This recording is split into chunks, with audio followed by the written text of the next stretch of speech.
Hi, friends. Welcome to this week's American Mussar Community Gathering. This is going to be our first weekend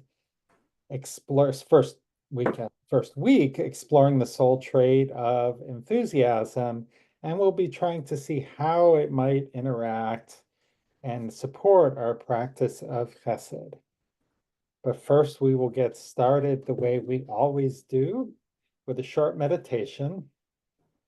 So please relax and close your eyes and take a deep breath through the nose and hold, and exhale through the mouth and hold. And again, inhale through the nose and hold, and exhale through the mouth and hold. And as you go at your own pace of inhaling through the nose and holding, and exhaling through the mouth and holding. If thoughts should come into your head, just observe them and let them pass, like watching a car pass on the road. Now is not the time for solving problems. Right now, all you need to do is inhale through the nose and hold, and exhale through the mouth and hold. And on your next inhale, say to yourself, Shema, and on the exhale, listen. Shema, listen. In Shema, we're listening deeply, without judgment and without offering advice. In Shema, we're listening with an open heart. Shema, listen.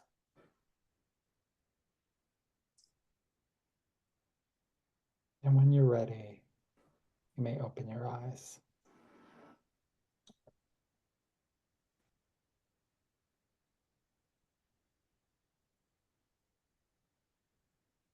Okay, and this week, our surprise arrival during the meditation was Wendy. Hello, Wendy. Nice to see you. I'm curious who is going to be here when I open my eyes. Okay, so for our initial question this week, oops, hello, got visited by Lila. So as some of you know, I have been doing the Psalm 27 practice in the Deborah Robbins book, Opening Your Heart with Psalm 27. Every day there's a little writing and contemplation about Psalm 27 throughout the month of Elul. And so today she was talking about, and yesterday actually, she was talking about this opening line, the divine is my light. Ori is the Hebrew. And today she was writing about, the cycle of the day and how light follows darkness. After the night we get dawn, we get light. And so I guess I wanted to know, where does that sit with you? Does light always follow darkness? Or if you prefer, you can talk about a patience practice that you had and how patients may have shown up for you in the last week. Although for me, they're also a little bit related because I think about during times of darkness, we can practice patience as we hope and wait for the light to return. So I will stop the share and open it up and see who would like to comment. Hey, Sue. Yes. And hello, Carrie and Joanne. Welcome. I unmuted already. Look at that. Okay, so I love that because does light follow darkness was you put up on the screen, Yeah. and then I had immediate visual, which is kind of where I go. I have visuals. So this morning I was driving I did a workout in the morning and it was cloudy and rainy, but there was the sun and I stopped and it was just coming through and it was absolutely gorgeous. and I stopped and I took a picture. And last evening, we had a kind of a community-wide memorial for the death and the hostages, and you know, it was very a mourning, and I was thinking about that, how, you know, darkness, right, and then the morning, and then when I saw the sunrise, I just said, the dawning of a new day. We get a new day, and how powerful that was. And I think when we're in that dark period and then you see the light, it's even more powerful. At least it was for me. And so that's what I wanted to reflect on. Thank you, Sue. Christo. This past year for Tish B'Av, I have a new personal custom of reading the Night trilogy by Elie Wiesel. Everybody knows that Night is a true memoir. Most people don't know about Dawn and Day. Dawn is volume 2, Day is volume 3, and those two are basically novels. Yes, it was a horrible night for Elie Wiesel, but the dawn did come, and so did the day afterwards, even though he was clearly a changed person, anyone who experienced it. To quickly summarize, I read Night on Erev Tish B'Av. On the morning of Tish B'Av, I read and listen to the novel Dawn. Afternoon of Tish B'Av, I finish with Day. And somebody kind of got on my case and, why are you're not supposed to enjoy this? Why are you reading? I was like, I don't enjoy either one of those 3 books. They are torture, so it's perfectly fitting. But yes, I think that night always follows day at some point. You mean, I think you meant to say day follows night. Day follows night. Dawn is always right between them every time, yes. Yeah. But it is so hard to see, when is the rays of sun going to pop over the field behind me? Okay, oh Lord, can it really get darker? Okay, fine. Now what? No. The dawn always comes, and then day will be right after. Thank you. Other thoughts?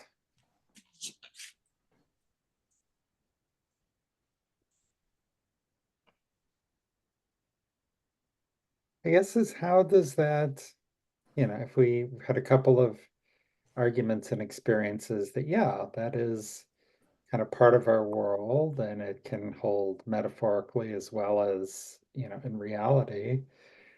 How might that sort of come into play? You know, or can that come into play during times where we are experiencing darkness, or however we may define that?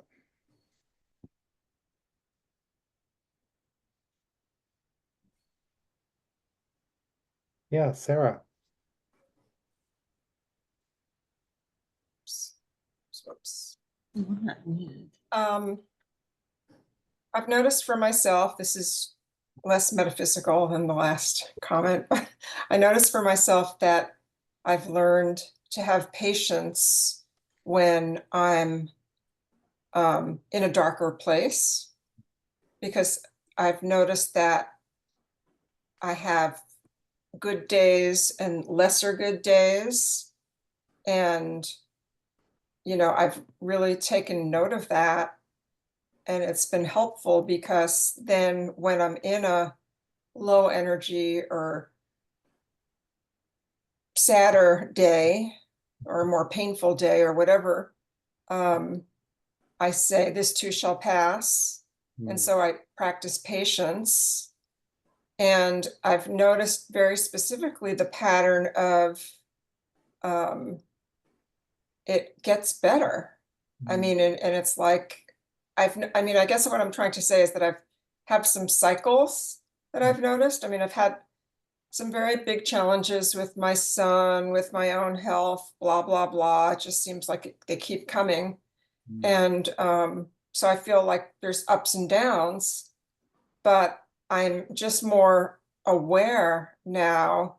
And I try to just not overreact, and just have patience that the storm goes away, the light does come. And I have a lot of enthusiasm. Today was a really good day, you know, and it's just sometimes hard for me to ride the waves of life. I don't know why it's just impactful for me. I mean, I think that a few days ago I watched a vigil from Washington, D.C. for the victims of in Israel, and it's just it was just so sobering. And I mean, it was about an hour and a half or so. I don't know if anybody else watched it. It came through my email through NCJW, and I found it incredibly meaningful. And I was just really moved by the different family members that shared about these individuals. And one thing, I'll just say this last thing, is that one man, I forget who it was, but he said he doesn't understand why there's not a moral outrage that internationally, and how this can be going on. And, it's not life as usual, for so many people. And it's like, yeah, we hear about, all of these other things. And it's just, it really got my attention, that specifically, like, why isn't there an international outrage for this situation, and it's anyway, so that's all. Thanks. Thank you, Sarah. Yeah, these are heavy times, and I took the execution personally. Took the execution of the hostages really hard, and having seen Hirsch's mother speak a number of times and felt a little bit more of a connection there than I did to some of the others, and it's hard. So, even knowing that, like, okay, there's going to be a dawn here too, and we don't know when that's going to be, but that's something which I was journaling about it today, and just trying to remember that, yeah, get the big dawns, maybe there's a little mini dawn, or, today's just a better day, even though there's still this big heavy overlay. Wendy. Well, I'm just not even going to talk about that. So the question was, does light always follow darkness? And to me, yeah, it does, because I don't think you really can see the light without the darkness coming first. So it's not like I ever think that darkness follows light. I think light follows darkness. So I'm thinking, when I was reading in the Opening Your Heart with Psalm 27 book, she talks about the womb. She compares that a lot in the psalm, and the womb is a dark place. And then I remembered when I had my child, it seemed like there was darkness, and then the whole room was just lit up, and the only thing that you could see was this baby. You couldn't see anything else. So I think, yeah, it's kind of like hope is there waiting. It's not that darkness is necessarily a bad thing, because I think a lot of times in darkness is when we're growing and when we're actually able to be introspective and actually being able to decide what we're going to do about something. Thank you, Wendy. Karen. Oh, God created night and then created day. So we moved from dark into light. And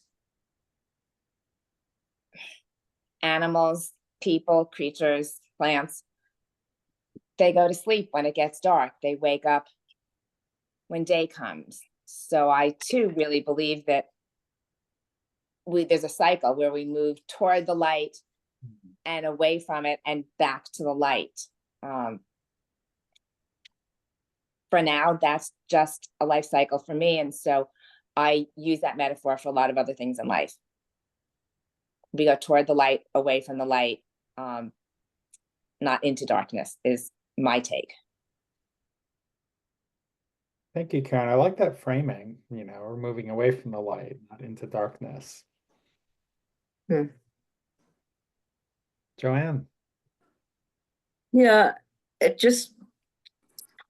I used to have pretty bad seasonal affective disorder, like as the days get shorter and the nights get longer, and I used to have a certain kind of lamp to sit in front of. And I think it doesn't bother me so much anymore. And I use artificial light, in my apartment, which is actually pretty dark. And I have like 3 plants that have survived, maybe 4 now. And it just brought to mind that saying, rather than curse the darkness, put on a light, like light a light, or be the light, maybe even. Yeah. Okay. Thank you. Yeah, being the light, it reminds me of some of the things we've talked about around Hanukkah, or can we be the shamash to kind of bring light to other people? Mhm. Sue. I just wanted to add, I was thinking about the light, which comes first, and I think I wanted to add quickly, Jewish time starts at night. Mhm. So that's how we start our day, actually. Yeah, Interesting. Yeah. yeah. Yeah, that relates to Karen's point, right from the story of creation. There was darkness, then there was light. All right, well, let's go a little bit deeper. So as we start to kind of we've talked about light and darkness, let's talk about enthusiasm. Can someone please read the first 2 bullets? Yeah. Enthusiasm, also known as energy, alacrity, diligence, zeal. There are 3 aspects to completing a task: the enthusiastic start, the sustaining energy, and perseverance to move forward, and finally moving to successful completion. Rabbi Alexandria R. Shuval Wiener, the Mussar Torah commentary. Okay, thank you. All right, I'm going to stop the share and then just kind of pop these into the chat. So there's a couple of different words we can use to describe the trait of enthusiasm. And part of that has to do with starting tasks and completing tasks. And Rabbi Shuval Wiener has kind of a number of different steps. And I'm wondering, do you have a particular challenge with maybe find one step easier? And is there a place where you kind of find it harder? Is it harder for you to get started? Or are you one of these people that can start a gazillion things, but then you kind of peter out and you might not kind of get it done?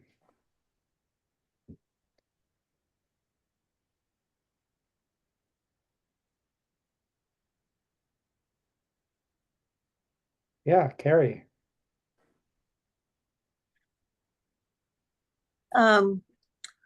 When my brain is working properly for health in health, I don't have a problem with any of the parts.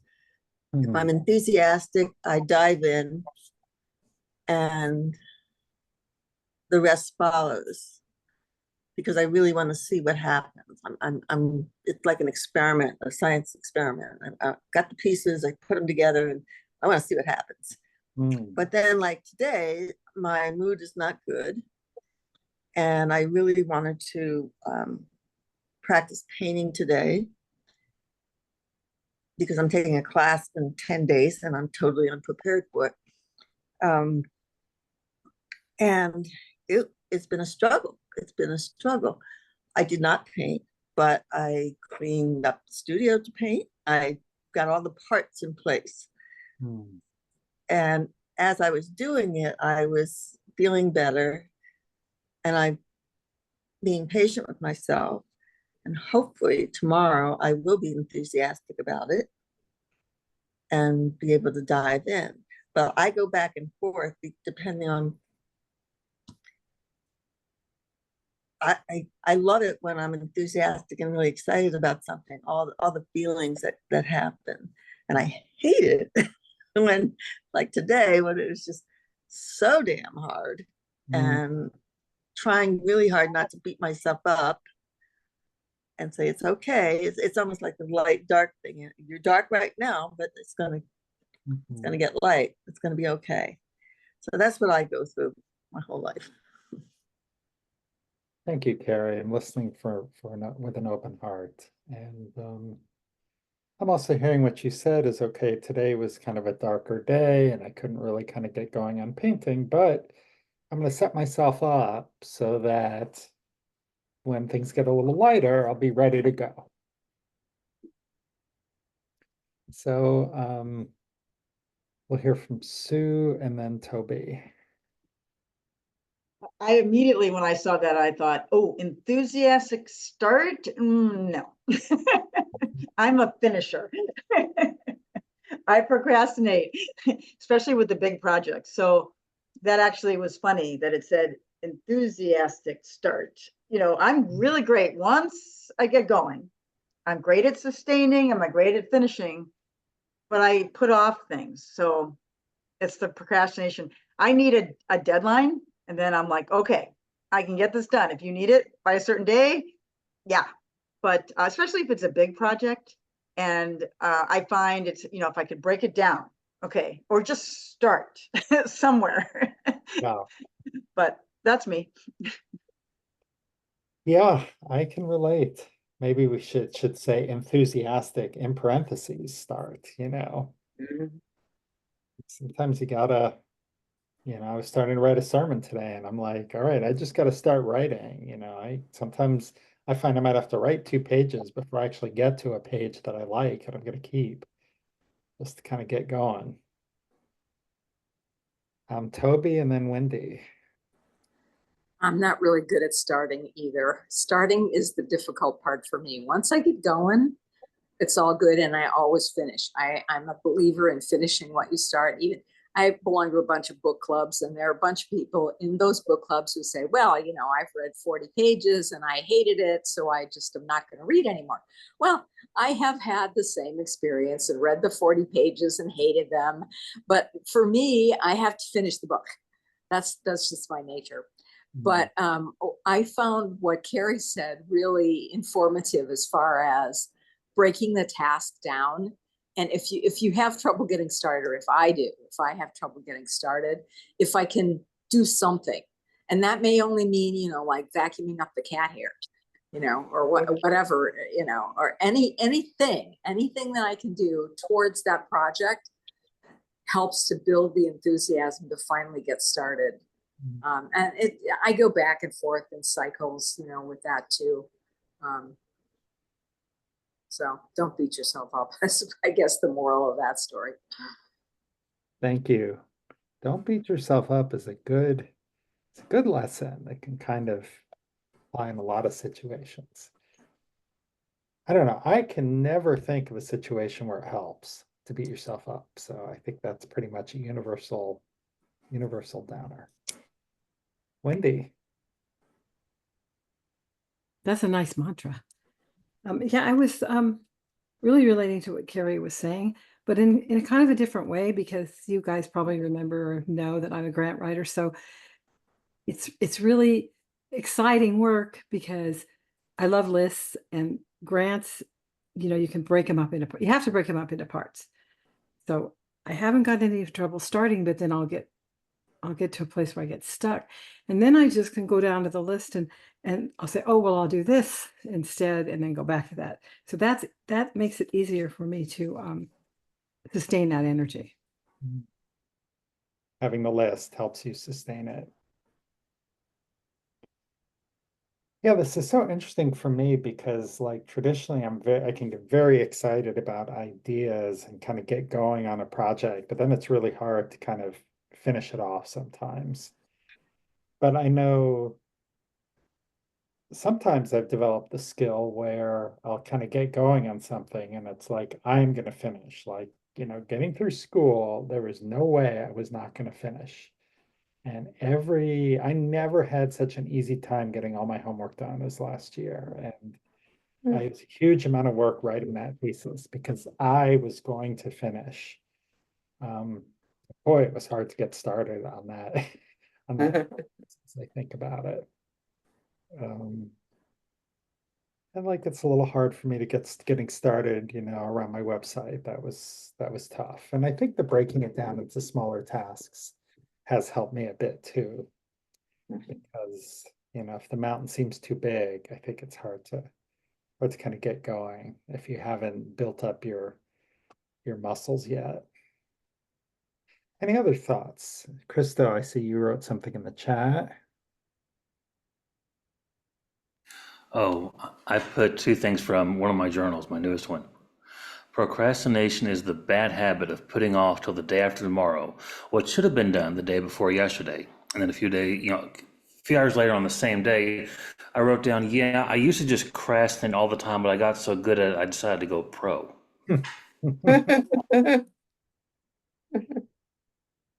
Love it. Let's take Sue, yes. Well, you said the only other thing I thought of, we're thinking about compassion within Mm-hmm. the trait, right? And so I think that seemed to come up in the conversation about that, to be compassionate towards ourselves as we're procrastinating. To have compassion is important. I don't know, within that. That was Yeah. what I was thinking. Thank you. That's a good connection. It's a good connection as we start to move towards the chesed part of our discussion. Before we get to the breakout groups, though, I did want to touch base on our spectrum of enthusiasm.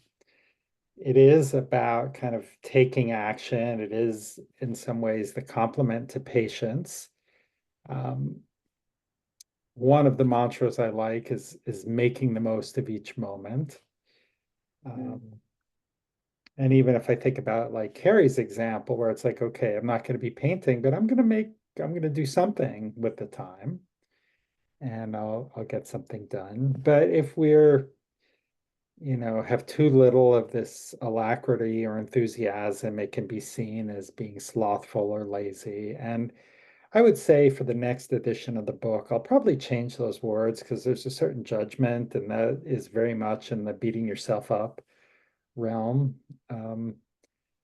But then if we get too much, we can get rash or get into frantic busyness or ill-considered actions.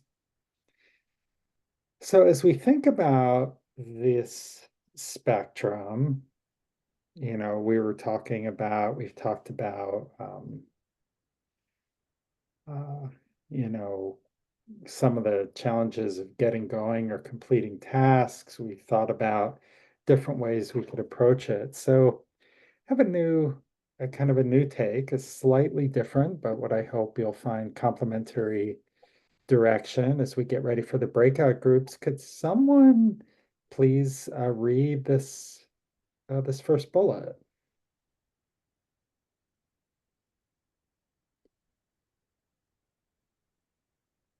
I can read it. If you make an effort to help everyone you meet, you will feel close to everyone. A stranger is someone you have not yet helped. By doing acts of chesed for everyone, you can fill your worlds with friends and loved ones. How lovely.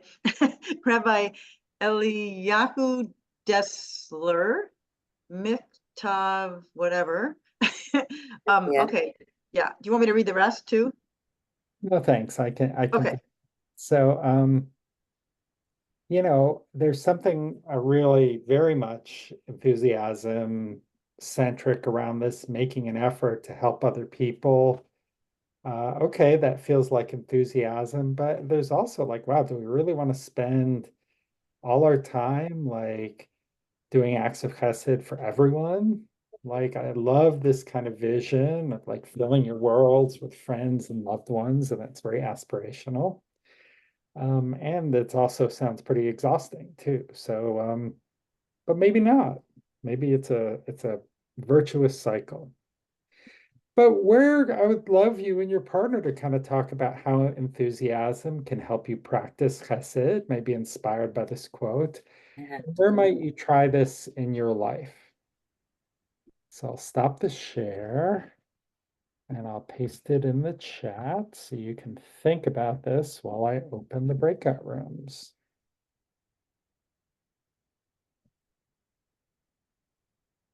There's that part. Now we'll get going with the breakout rooms.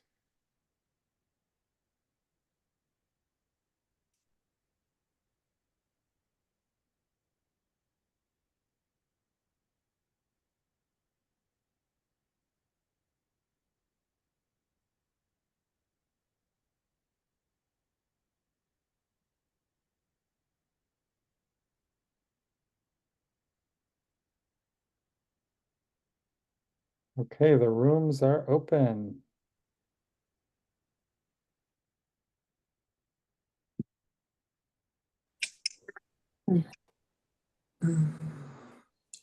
Hey everyone, welcome back. So I would love to kind of hear how those discussions went. What were some insights you had, possible practices, relationships between enthusiasm and chesed? Who would like to share?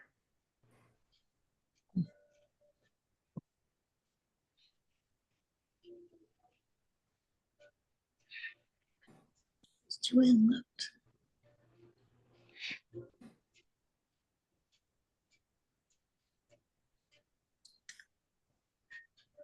Yes, Carrie.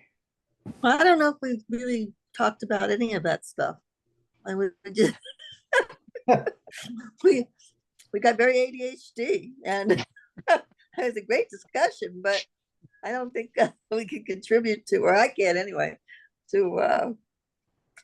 I mean, we were very enthusiastic about what we were talking about. So, yeah. Okay. So I would be honest there. we didn't really follow the plan. That's okay. I've been in plenty of breakout rooms where we just did our own thing. So thank you for your honesty. So I have Sue and then Karen, and I think I saw Sarah's hand as well. So we had also, I can't remember everything, but I'll bring one. We had a wonderful discussion and I just love the breakout room. So thank you. But one thing I remember that we talked about was, can you be too enthusiastic? Which was a really interesting topic. And I tend to be very enthusiastic and joyful, and that's kind of who I am. And that we kind of raised that up. Can you? And then we talked about, well, Mussar, it's the balance, and that could be a big strength, but it could also be a weakness in certain situations. And I was bringing up the fact when I see the glass, well, half, what was it? I don't know, half empty, half full, whatever it is, but I see the good side. And so if someone's telling me something, I tend to think of the other side of it, which is joy, which is, I call that enthusiastic, but the good things. And I've learned that that's not always, that actually when someone is talking to you and they're sad and they're telling you something bad, the empathy, the compassion comes in because they really want to be heard. Like you always say, listening with an open heart. You listen and affirm them, and you don't say, but wait a minute, there's this side to the situation, which there's my enthusiasm. So I think that could be over too much. And so that's something to kind of think about and moderate. Thank you so much for bringing that up, Sue. That was a big part of like the chaplaincy training that I had, is all of us, we had to train ourselves not to try to fix stuff and not to try to give people like the happier perspective, and you just have to kind of be there with people where they are, and they may not be ready or wanting like fixing. And if we try to do that, then they feel invalidated. So yeah, that's a really powerful thing you shared. Thank you. Karen and then Sarah. So one of the things we talked about was if an individual is having kind of a tough time, sometimes doing kindness, chesed for others can actually lift you. Hmm. But when you're in a dark place, it can be hard to be able to get out and do that chesed that gives you that good feeling for having done something for someone else. Kind of like a boomerang, it comes back to you. And so that's not a real enthusiasm to do it, but it is a verazud. It's an energy, it's a push, it's and a motivation to push yourself to do something, to get yourself out of a dark place by doing something that can be appreciated by somebody else. And that comes back, you know, to help you feel better. So that was one angle. And I guess that just also goes to show that when we're sometimes doing something that is helpful for another person, actually, I get, you know what, that's the same thing. Then it's a cycle that comes back to you, so that maybe you don't stay in such a dark place, or maybe you don't land in a dark place. Yeah, Karen, I think that's really helpful. And it kind of reminds us that enthusiasm is just one of the English translations of this Hebrew term zerazud. And a part of it, yeah, there could be a piece that's sort of the rah-rah energy, but part of it is just the taking action, and the getting going. And as my daughter might call it, if you're in molasses land and feeling kind of down, and like helping another person or connecting to another person could make us feel better, if I was understanding you correctly. But yeah, that's just like Yes, not. it can energize you and it can lift you. Yeah. Yeah, but how do we kind of get there, if we're not feeling so great? So Sometimes you have to realize that once you get there, the reward that you're going to feel better later. yeah. Yeah. Sometimes we have to think of what the end goal is, and maybe that's motivating for some people. Yeah. And we might have to wade through the deeper water a little bit to kind of get to the dry land. Okay, so I think Sarah was next and then Paul. So we talked about self-compassion, which I think is really important. I mean, I'm a pretty enthusiastic person, but I've had to learn about myself and my cycles of being energetic and happy and feeling good versus when I need to sort of hunker down and do some self-care, like some meditation, some journaling, some doing something for somebody else, contributing, doing something that you think is important for, giving to others. And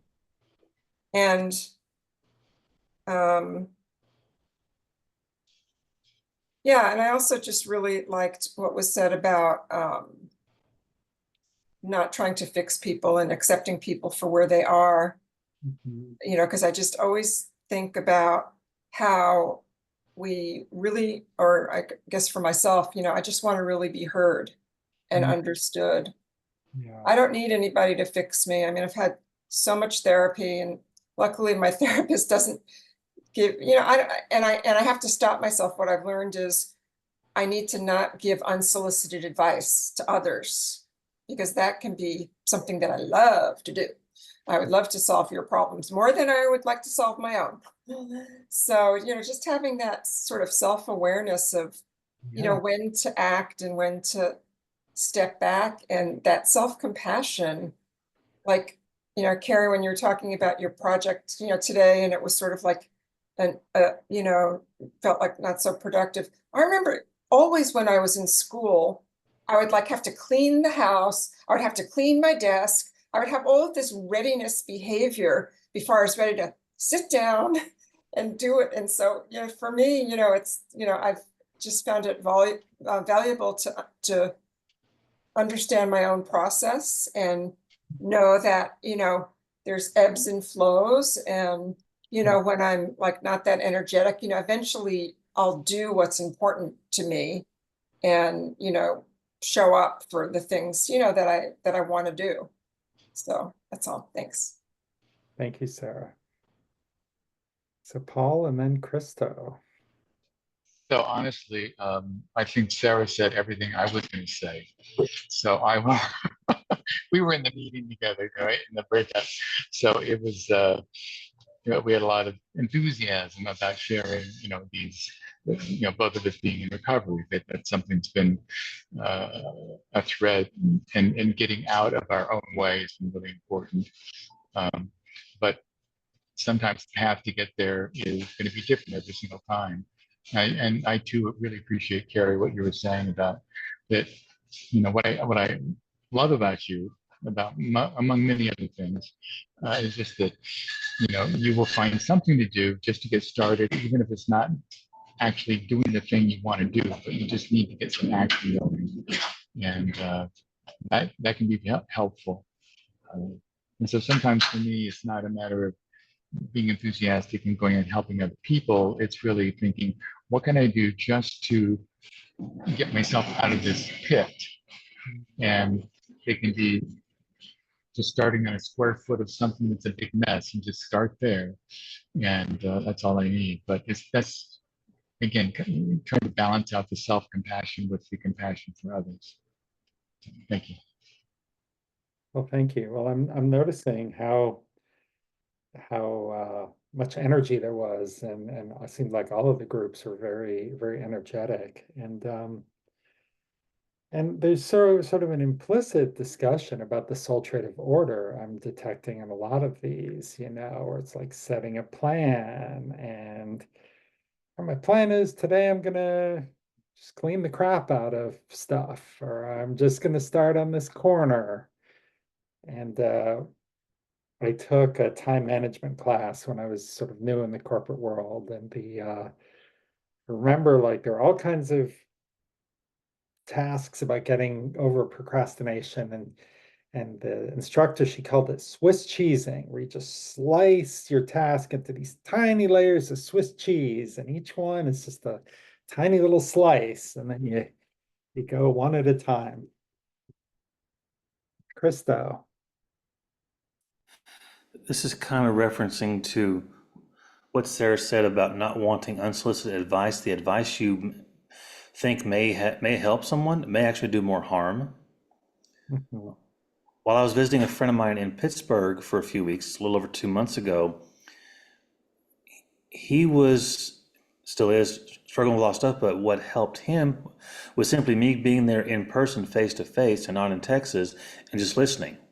Mm. And it brought to mind my prior rabbi didn't know how to help me with something very serious, but she sat there and just listened to what I had to say, explain it. And sometimes she would reply back, "That makes a lot of sense. What else have you tried?" "Oh, it's such a shame that didn't work for you. I wish it had." But just knowing she couldn't help, and said, "Well, I'm sorry I couldn't help you." And I said, "Rabbi Goldman, you actually did, because you cared enough, you invested your time. Mhm. You travel from Los Angeles, California to Lubbock, Texas twice a week. You think this isn't investing a lot of your time that's valuable?" Mm. I said, I put this here in the chat, but this is also in my journal. The two English words listen and silent are both spelled with all the same letters for a Mm. very good reason. Fantastic. And Rabbi Lex Rofberg from the Judaism Unbound podcast, there's a lot of, like, the rabbis love to rearrange the Hebrew words and the letters and this and that, and he loves doing that in English as well. So it's very much in that spirit. It's a powerful tool, and talks about spiritual connections and the power of words. Toby. I just want to say one word about the good thing that enthusiasm brings. Sometimes if I'm not in a very happy place, and I get together with one of my more extroverted friends who just sees the world differently than I do. She just sees the world as regardless of the challenges, because she's faced quite a few. Regardless of the challenges, she just sees the world as a good place, as a kind place, as a loving place. And just sometimes being around her has the advantage of saying, look, this is a person who cares about you. This is a person who wants you to be happy. And so just be happy for this moment, and so what I guess I'm trying to say is sometimes that overly enthusiastic person, or a person that is happy all the time, or peers, sometimes that's really good for whoever they're around. It depends on the situation, but what if I find from me personally, that those people who I know see the world as a happy place, as a kind place, and whatever, when I'm around them, I tend to see the world as a happy and kind place. The people we surround ourselves with is just so important. So thank you, Toby. And I kind of synthesize what everyone has been saying and thinking about this question that we're exploring through this whole Chesed Mussar cycle. One way that enthusiasm can help us practice Chesed is just by showing up.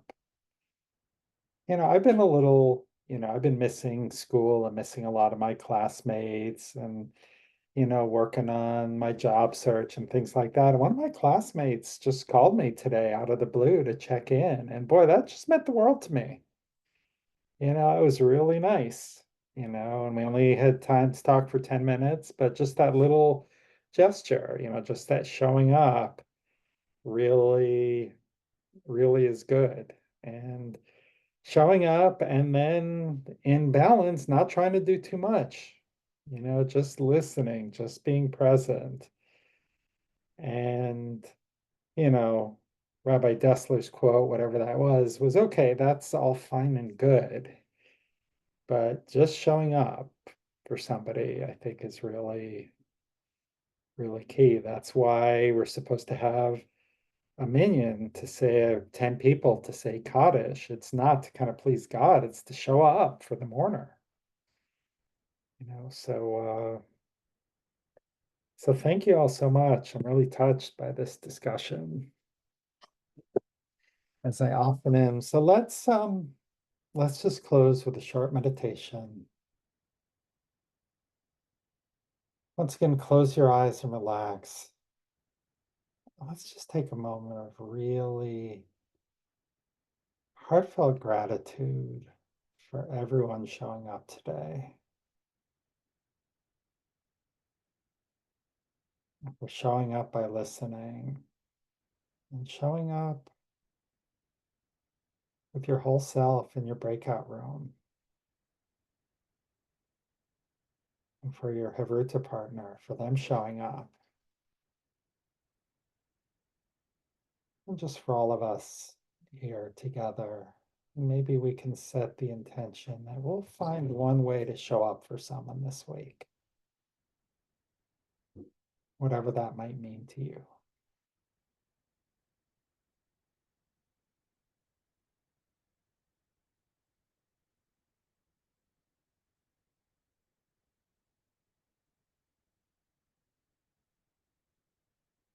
When you're ready, you may open your eyes.